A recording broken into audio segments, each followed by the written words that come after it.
Welcome back to the big conversation this beautiful Friday morning. So here's the dilemma. You're trying to lose weight, eat better, stay healthy, but everything you love seems to be on the don't eat list. Now people are skipping meals, doing 18-hour fasts, can't be me though, and avoiding rice like it's poison. So today on the big conversation, we're rethinking what to eat in a world full of health risks. That is, what to eat, when to eat, and how to even eat itself. So joining us to discuss this is Mrs. Olubade Hadassah. She's a registered nutritionist and dietitian, and she also lectures at the Department of Nutrition and Dietetics, Oyo State College of Health Science and Technology, Eleyele, Ibadan. Welcome to the table. Welcome to the big conversation. Our dietitian and nutritionist. Yes. Good morning. Thank you so much for joining us. So, I mean, before we even came, backstory, before we even came on this table now, they offered her green tea. She said she don't want to drink green tea. So, in this case, she opted for water, right? So, I don't know, because I think we're just in this age where, to be honest, it's like maybe we should just be drinking water. And we're okay, because you cannot eat rice, you cannot eat bread, you cannot eat shawarma. There's just one thing that they say, oh, it's not good for your health, or it's not good for your heart, it's not good for your, your kidney, right? So really, how do we strike the balance, on what to eat and what not to eat, especially in this our society? Man just wants to eat, to be honest. All right. Thank you very much. Food actually is our source of sustenance. Yes. Like we need it for our everyday activity, for growth, for livelihood, to move on, we need food. And the only thing we need to do is to strike balance, to strike balance in all that we do. Yeah. If you want to take your green tea, take it in moderation, in balance. You want to take your rice. Take your rice. But you're not taking just your rice, because rice will not be able to offer you, only rice will not be able to offer you all that the body needs to keep itself running, to keep itself on. So we are taking your rice primarily is a carbohydrate source food. Yes. So you have to look for a means to add protein source, a means to add something that will give fat and oil, a means to add something that will give you vitamins, that will give you minerals, and and on like that. So that's and that's why we are advocating for what we call adequate diet. That is taking our food in the right proportion. You are taking all the nutrients in the right proportion as it fits for everyone, an individual. Because what a physically active adult needs is not same as what a growing child would need. A teenage female individual will need some more of iron because of the monthly monthly festival that we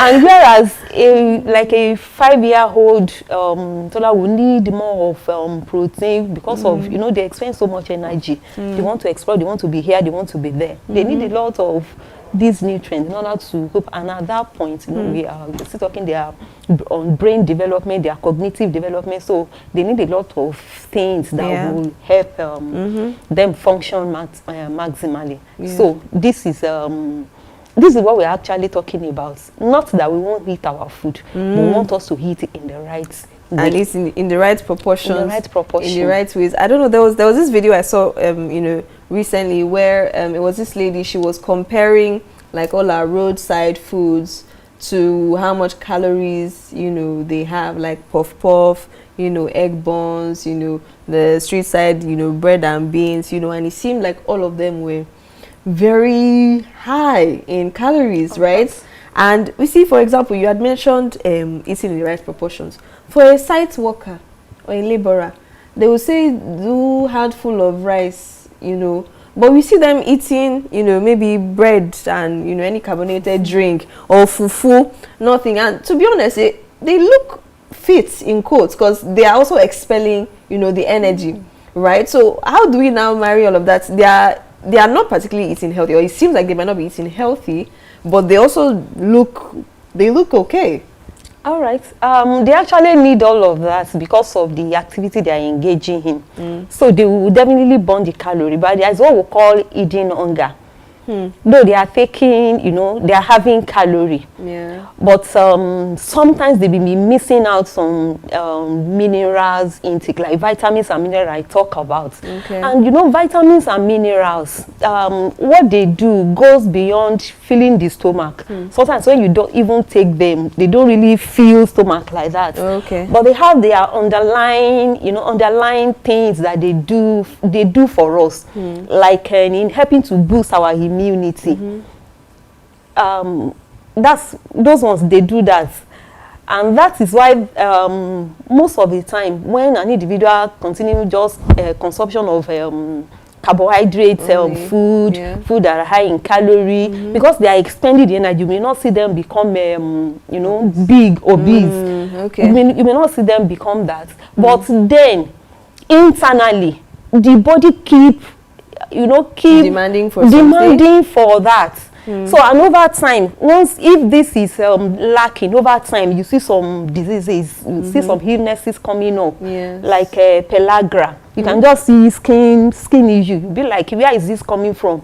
I did not do this. You won't know. It's because a vitamin is lacking in the body, and that is the body telling you it's reacting because it's protesting. Let me put it that way, because that is it is lacking, and a lot of other ones like that, a lot of others of those vitamins. So that would be what we call hidden hunger. Hidden hunger. Well, I don't know for, you know, for the other ladies, if, you know, there's any particular, because, you know, they usually say, you know, when you get to a certain age, there's some, you know, foods you probably would have to drop, you know, or some things you have to, you know, include in your diet. So I don't know if you've probably made any dietary changes that probably are helpful to you, or maybe not helpful, you know, to you. Because I think there was sometime a few weeks ago, I was having a conversation with, you know, DT, and then she was saying, you know, when she clocked, I think it was 40 or so, that she stopped, you know, red meat, and then she had like alternatives and all of it. So I don't know if you have like any particular dietary changes that you feel have probably helped you, you know, over time. Well, I had been waiting to ask her because all this eating in right proportions, you know. So I identified what she was saying, and then your question about the people who work hard going. So what I've done since March now is that I've actually placed myself on a low-calorie diet because I was trying to reduce my weight. Now, on a low-calorie diet, to reduce the number of calories I take, I actually managed to reduce my carbs because that is, I have a work that is relatively sedentary, you know, so I don't move around so much. If I eat the carbs, it converts it to sugar, and so it might now become fat at the end of the day and all of that. So I have studied a bit of food to arrive at it. But I also know that immediately she started and she started talking about eating in the right proportions, I knew immediately that this proportion, I'm starving my body of carbohydrates, and I'm trying to trigger ketosis and then autophagy. You know, you have studied this. Autophagy is a system. You know, when you starve your body of carbs, you get to a stage where it begins to use proteins now to make energy, and so you probably lose some of your body fat in the process. And that means that I'm deliberately, consciously violating everything she has said. So at this point, I want to ask Ma, should I just go back to eating my pounded yam at 5 p.m.? Food the one chop. No, but you know, I did lose weight and I did feel lighter. I felt better, you know, but I do know that I'm starving my body of the energy creating food, which is why people probably fight rice and bread. So I know that I've done that consciously. But if when a nutritionist is talking, she says eat in the right proportions, should I be afraid? How do we even measure these proportions? What is the right proportion? Now, the way she described it, I realized immediately that that fistful you're talking about, she has explained to us that it's not the same rule for everybody. So we all might need to consult, because the person that is jumping, that is breaking rocks, needs more carbs than the person that is sitting down all day. You know, so I just suddenly realized that, okay, so don't borrow diet from another person. Exactly. Something works for somebody. They have structured that diet based on their lifestyle. Their dietary needs. You know, so Ma, please, I'm starting myself up. On this show, I'm giving, at least maybe temporarily anyway, I'm dashing you that title. You have really tried. All right. Like I said, you are not cutting off, especially when there is no underlying illness or disease. It is not, we are not advising that you cut off anyone. Carbohydrates, like we are saying, we have, everybody needs it because it's the energy, the basic energy source for all the activities that we do. Even when you are not doing anything, that's what we call basal metabolic rate, that your body, like when we are sleeping, the body is still working. So the body still needs energy for all those. So we need our energy. We need our protein, we need our vitamins, we need our minerals, we need our fat and oil, though in proportion like I have said. So we can just take, let's take carb for instance. For an adult, normally our plate, the ideal plate should be that our plate is divided into 4. Let me put it that way. We are dividing it into 4. So the first quarter, let's say the first quarter, is supposed to be for a source of carbohydrates, like our rice or our bread, our pasta. Okay. Yes, our pasta, our fufu, our amala, our eba. While the second space, the second quarter, stands for our protein source. So that could be, let me say, like our beans, like our chicken, like our meat, and while the remaining 2 quarters stands for our fruit and our vegetable. All right. So sorry to cut in, man. We've spoken about the 2 quarters, but we'll go on a quick break so that you go and think about it. Maybe you should go and get your plates, right? Maybe you should go and get your plates, and then we'll be right back after this quick break. Don't go anywhere.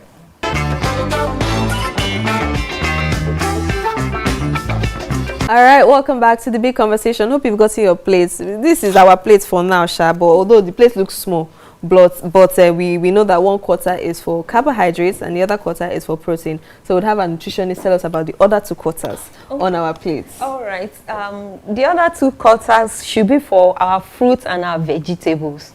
If we take it in that proportion, there will be no issue of taking less or taking too much, because when we take like carb too much or like protein too much, the glucose, once the body makes use of the one it needs, the glucose will be converted to glycogen and will be stored in our liver or under our skin, and with time we tend to be getting bigger. But if it is taken in the right proportion, then the body makes use of it. So we have, we're going to be having an equilibrium in our energy, that is energy balance in whatever we take. So I think the problem with us most of the time is the issue of fruit and vegetable. We don't take it into consideration at all. Most of the time we want to heap our plate.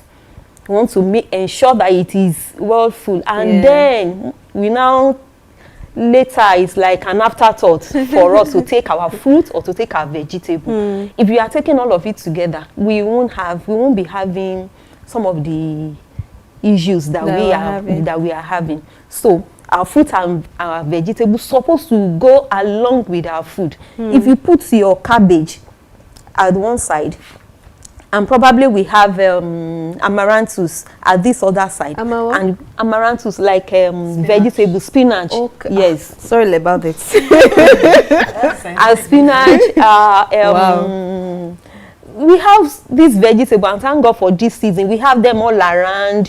You have the one they call choko, worowo. Okay. You have olowonjeja. You have all of these. Apology to our audience don't understand them. Because I'm wondering how many people know what roro is. True. Exactly. I'm from Ekiti, so roro is the like vegetable. Yes, I went for a party and I was like, they say, was it a soup? Was it like soup?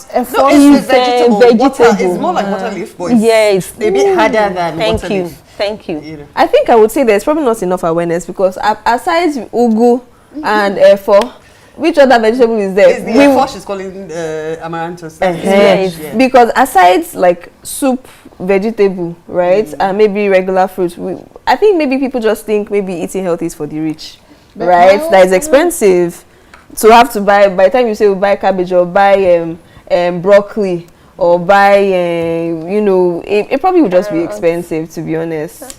It's actually not. If we want to be true to ourselves, like sometimes I do tell my students when we're talking about this, they will say, ma, to get this. I said, how many of you? Like sometimes I ask, if you have taken a bottle of soda today, raise your hand. You will see that a good number of them would have taken, and a bottle of soda now will be around 400 or 500. Or more safe. Or more. And if you go to people selling, you can actually, with 500, you can actually get about 2 or 3 types of fruits and vegetables. Your cucumber, your carrot. Okay. You can actually get it. And maybe with garden egg. Okay. What we will go a long way. We'll do more. We'll do more good to the body than just taking. And the problem is the people that are actually taking all these fizzy drinks, they are already taking enough, you know, calories from carbohydrate source coming. That the people that will take their rice and stew and go ahead to take soda to hide it. So why not, instead of that, take your water, then go for fruits, whichever one that is within your reach, to complement whatever has been eaten. Since you are on board and we are going to be tapping free of charge. I didn't have issue with dieting because all my life I've been praying to be big fat. Wow. Yes. I used to be very skinny. I started adding weight in my 50s. Okay. But what I noticed now is that sometimes I'll just be bloated. Okay. So if it's for the portioning and all of that, I do that. I planted dandelion in my house. Once the rice is whatever, you just put it on. You don't have to even cook it all over. But that bloating thing, so I don't know. I've been trying to identify what is it that I eat sometimes that would trigger me, my tummy being, you know, bloated. And then what should people in my category, especially in your menopause, what kind of diets? Exactly, that's where I'm actually going. That it's actually not a physiological stuff that develop, right? Because of the pre-menopause or menopausal, the menopausal stuff. I'm not even pre, I'm inside. Okay, inside already. Okay, so I would advise your intake of water should be more. That's where I have problem. I can eat without drinking water. Wow. Really? Yeah. Okay. So how many liters would you recommend? Now for a woman, between 2 to 2.5 liters a day. Daily. At least. Some people have been taking too much water. That's the ideal thing. Sometimes some people might actually go a little above or a little below. A little. Not like taking 1 liter now. I'm probably taking like maybe 1.8 liter is still okay. Because you know, the activities we are exposed to, lifestyle over the year will determine what most of us will do part time. So get yourself hydrated very well, so that and then take enough fruit and vegetable that can help for bowel motility, can help to move the bowel. Take enough of these fruits, enough of these vegetables, and then your bulk food, let it come at the other part of the day. So not eating the night. After 6 p.m. maybe 8 p.m. or 10 p.m. Because you see 10 p.m. people are sitting swallow. Oh, I know the time I ate You said something yesterday. about festive period for our audience. What kind of food would you advise them to take then when For- they're having festivity? When they're having Divide your plate. festivity, you know, actually, those period, especially when you have to go as a guest to meet somebody, you cannot actually dictate what they do for you. And you know, festive period is just once in a while. It's not something that happens every day. Because sometimes even when we are doing counseling for people like patients, people that are that are managing one illness or disease or the other, there are such days like that. You can actually allow them to give them themselves some treats, like you are there. Like your grandma, you go there, you go to your children's house to visit them, and they are doing this. You can actually at least take part so that your grandchildren will be like, "Grandma, why now you are not joining us? You can do," but you know that you are not going to stick to that. Once you leave that scene, you are going back to your normal way of eating things. So for first, we may not actually be able to, but I think. Once we have it at the back of our mind that we are eating to be healthy, it will actually help us. I've read a journal before that says that you should take your fruits before your meal. But what you just described to us with the 4 portions on our plate is that it should be after your meal, your fruits should come in. So how do you reconcile that? Okay, sometimes those things could come, especially for somebody who is just learning to start taking fruit and vegetables. Because, like somebody who did not have that understanding, already your plate is full and you have been eating full. To even take in fruit and vegetables will not be easy. But if you are going to incorporate it into your meal, it is good. But in the case that somebody does not even bother, you want to have your plate full already and there is no space for fruit and vegetables. No, I'm talking of which one comes first. That's what I'm actually trying to explain now. So for such people who, after they have eaten, there is no more space for fruit and vegetables, and it is needed. So you can actually confine yourself to take it first so that it will reduce what you're going to be eating. Because once you have taken it, definitely it will reduce your food intake. It will reduce what you're supposed to take. But if it is an individual that is taking it as a regular thing, that is become a regular thing, it doesn't have to, whether you take it before you take it alongside your food, doesn't really matter. It doesn't matter. Yes. Okay, I think you've been able to touch like a number of things. We should be drinking plenty water. Please take we should take water, get the system well hydrated. Take fruit and vegetable, and let it complement what we take, what we eat. And then probably another thing, we can do less of processed food. Like you were talking about shawarma. I hate shawarma. Shawarma is actually beautiful. It's because of the sausage. They said we shouldn't, the sausage itself, and even the mayonnaise too. That is you can do without the two. You can do without the sausage. You can do your shawarma without the sausage. You can do it without the mayonnaise. You can use your milk instead. What a once in a while? Just if you're saying if it is once in a while. Once in a while too may not be bad. Like once a month. Or may not be bad. Once a week is getting plenty. Yes. Because especially once we are getting older. Yes, once we are getting older, the fat and oil sources should not be that much again. Shouldn't be much. And when we are talking about like those sausages they have, because of the nitrites that is in it, it has the potential of being carcinogenic, that is causing cancer, especially for an individual who have risk factor for it. And sometimes you don't even know whether you have risk factor for it or no. So the best thing is at least in moderation. If you have to take it, maybe once in a while, like we have said, it can be the days that you want to just give yourself some treat. Yeah, so it should not be everyday thing. Like I'm cooking my rice, so I have to put it inside the shawarma every time. If I'm doing anything, like for some people, it's part of their their meal, it shouldn't be. All right. Well, because of the nitrite. I mean, we've established a number of things, and I think chief of all of it is, moderation is key. And we're hoping that with your plates, you are being moderate as you are dishing your food and ensuring that the quadrants are in the right proportions. It's been an interesting one so far. We'll take a quick break so you get to see a life hack. And of course, right after that, we'll have our agree or disagree segments where we get a little bit more time to speak more about food. We'll be right back in a bit.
Welcome back to the show. We hope that life hack is one you will implement. So remember to eat slowly when next you're having your meal. All right, so right about now we're going into our agree or disagree segments. We get out our cards where we see a question on the screen and we get to agree or disagree and of course defend our answer. All right, so let's see the question on the screen and of course we'll decide if we agree or disagree to it accordingly. All right, so our question for the day: the fewer meals you eat, the faster you lose weight. The fewer meals you eat, the faster you lose weight. So the less you eat, the quicker you lose the weight. Do you agree or do you disagree? Jumoka, do you agree or do you disagree?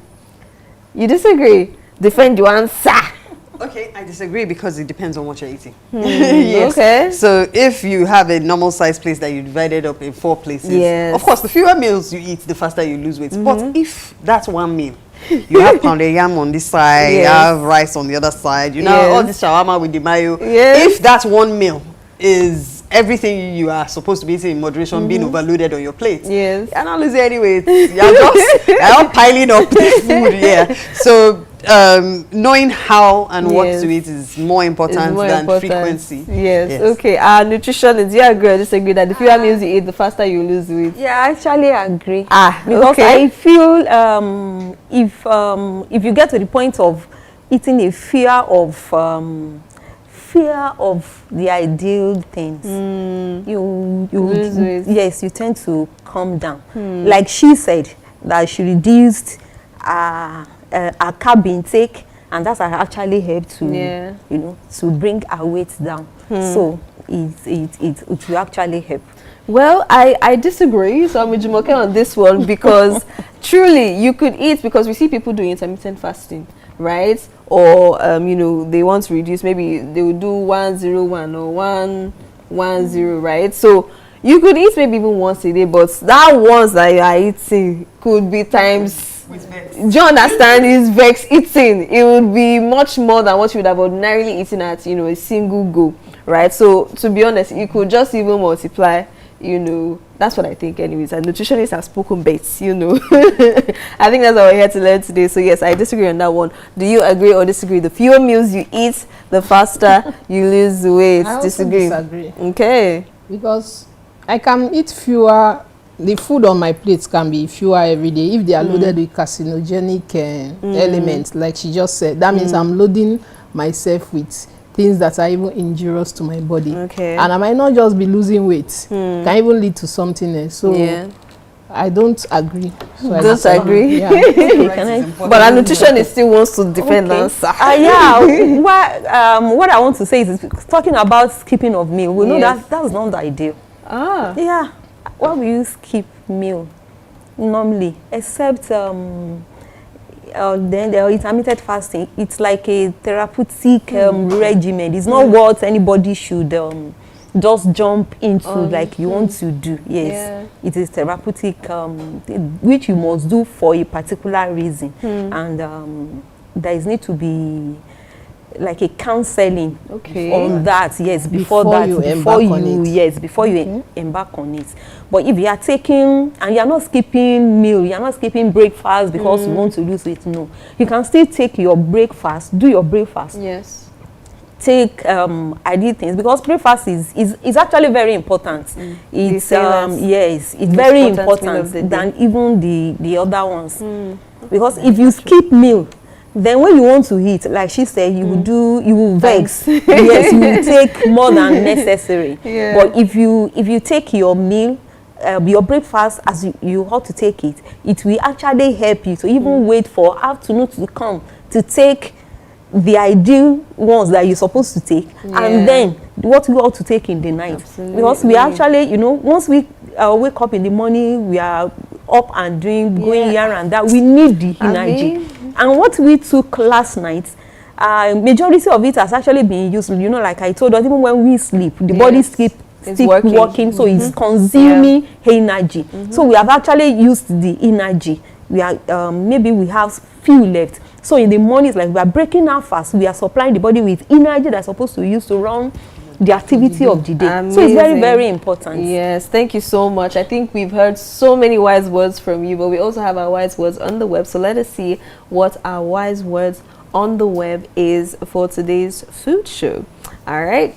Exercise is king, nutrition is queen. Okay, put them together and you have got a kingdom. That is from Jack LaLanne. Abby? Jack LaLanne. So exercise is king, nutrition is queen. Put them together and you've got a kingdom. I think we should also normalize, just being familiar with nutritionists, right? That is why they're there to, advise us better. So we know that my diet is peculiar to me, and your diet is peculiar to you. And we will say that's a wrap on today's plate of gist. The moral of the story is, just remember to proportion appropriately, and of course eat right, and of course remember to see a nutritionist. A big thank you to the ladies on the table, and big thank you to our guest, our nutritionist and dietitian, Mrs. Olubade Hadassah. Thank you so much for all the amazing tips and tricks that you've given to us on the table today. And we would say join us same time next week in a brand new week for another lovely episode of The Big Conversation. Have a lovely week.